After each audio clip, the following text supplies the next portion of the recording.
with a really, really deep sleeper in Burton. I liked him last year. I liked him coming out of the draft. I think he's gonna get some work in here. Maybe not. I don't know.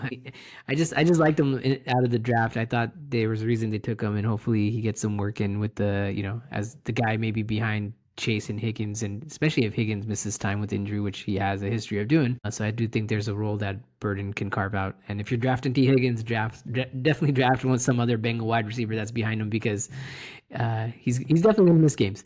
Bust, relative bust, Joe Burrow. Like I said, I do think there's going to be some regression in his stats. He's not going to put up like, what was it, like 35 touchdowns, call it something like that? Is that what he Yeah, had? 4,800 yards, almost 4,800. 5,000 yards. Yeah, Yeah, almost five. something like So that. definitely going to regress in yards and touchdowns, I feel, for Joe Burrow. And he's not going to be as great as he was last year. That's why I call him a bust this year. Yeah. My sleeper along the same lines is Andre Yosivas. He's their I think he's their slot receiver right now, but he played well last year as a rookie. Came on strong when T Higgins missed some time. And we know the Bengals throw the ball around a lot, so I think there is enough volume, especially if one of those guys goes down. My bust again is relative is Jamar Chase. I don't see him repeating that triple crown that he did last year, where they just went nuts. I think part of it was just the fact that they were behind so often and they were just all in all these shootouts.